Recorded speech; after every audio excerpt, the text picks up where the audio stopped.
Hello everyone, আসসালামু আলাইকুম। কেমন আছেন সবাই? আশা করি সবাই ভালো আছেন। আলহামদুলিল্লাহ আমরাও অনেক ভালো আছি। শুরু করছি নতুন আরও একটি ব্লগ। আশা করি আপনাদের সকলের ভালো লাগবে। আর এই যে আমার অবস্থা, সকালবেলা দেখেন 2 দিন আগে কাপড় চোপড় ধুয়ে সব এখনও শুকাতে পারিনি, কিছুক্ষণ পর পরে বৃষ্টি আসে। তো আজকে একেবারে সব কাপড় চোপড় বেলকুনিতেই দিয়েছি, ছাদে আর নিয়ে যাইনি যাতে আবার এগুলো ভিজে না যায়। তো একবার শুকায় আর একবার ভিজে এমন একটা অবস্থা চলছে।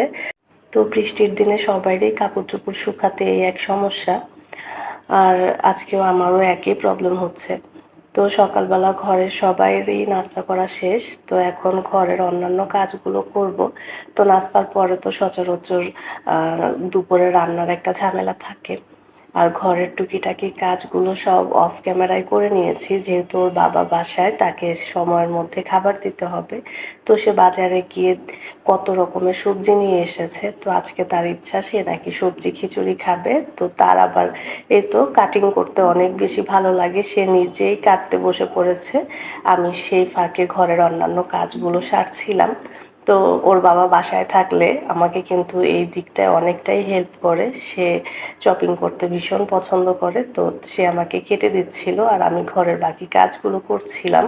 তো সকালে নাস্তা খেয়ে আর কোনো কিছু ধোয়া হয়নি, পরিষ্কার করা হয়নি। তো এখন রান্নাঘরের এই তো যে প্লেট বাটিগুলো জমেছিল সেগুলো ধুচ্ছিলাম। তারপরে রান্নাঘরটাকেও হালকা পাতলাভাবে একটু পরিষ্কার করব, তারপরে দুপুরে রান্না চড়িয়ে দেব। তো হাতের এই কাজগুলো শেষ করে তারপরে দুপুরে রান্নাটা করলে হয়তো ভালো হয়, আমার কাছে সবসময় মনে হয়।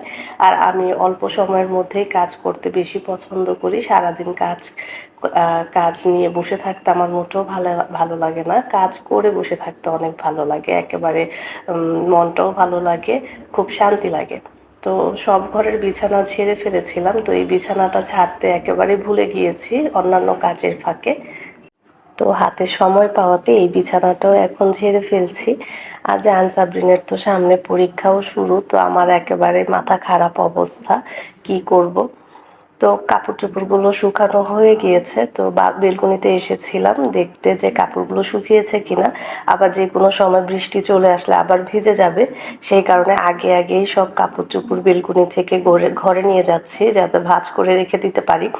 তো বৃষ্টির দিন আসলে আমি একটা সমস্যায় পড়ে যাই যে কিভাবে কি করব। বাচ্চাদের ঘরে কিন্তু প্রচুর পরিমাণে কাপড় নোংরা হয়, আর এগুলোকে আবার সময় মতো সব কিছু শুকাতেও হয়, না হয় কিন্তু বাচ্চাদের ঘরে কিন্তু একটু ঝামেলায় পোহাতেই হয়। আর এখন এগুলোকে সব ভাঁজ করে তারপর রান্নাঘরে যাব। তো আমার বাচ্চারা তো এই টাইমে সবসময় টেলিভিশন দেখতে পছন্দ করে, তো ওরাও টেলিভিশন দেখছিল। আর আমার দেবরও আজকে আসবে দুপুরে আমাদের বাসায়, আমাদের সাথে খাবে। আর এখন গরুর মাংসটা ফ্রিজ থেকে নামিয়েছি আর ভিজিয়ে রাখবো যাতে তাড়াতাড়ি ছুটে যায়। তো আজকে কিন্তু আমার রান্না করতে অনেক সময় লেগেছে, কারণ গরুর মাংসটা একটুও ছুটতে চাচ্ছিল না, অনেকবার পানি চেঞ্জ করতে হয়েছে। তো ভাবছি যে আমি খিচুড়িটা বসিয়ে দিই, তারপরে গরুর মাংসটা আস্তে আস্তে চড়ানো যাবে। তো দুই চুলায় দুটা দিয়ে দিলে কিন্তু তেমন একটা সময়ও লাগবে না। তো সাথে আবার একটা ভর্তাও করতে হবে, আমার আবার খিচুড়ির সাথে ভর্তা না হলে মোটেও ভালো লাগে না।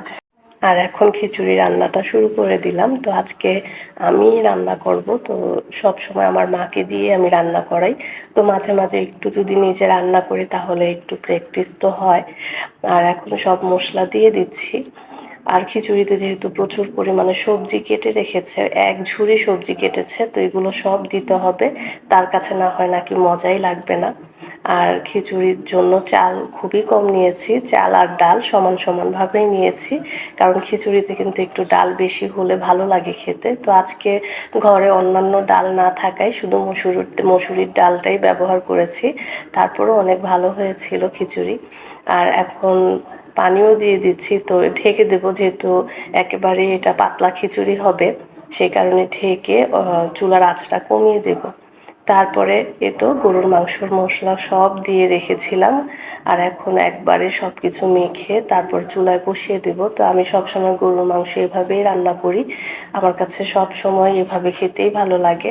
তো এক একজনে এক এক রকমভাবে রান্না করে, সব মশলা একসাথে মিক্স করে তারপরে চুলায় দিয়ে চুলার আঁচটা কমিয়ে রাখি, তো আস্তে আস্তে একেবারেই সিদ্ধ হয়ে যায়। তো তেমন একটা দাঁড়িয়েও থাকতে হয় না, চুলায় বসিয়ে দিলেই হয়। তো আমি একেবারে সাদামাটাভাবেই রান্না করতে পছন্দ করি।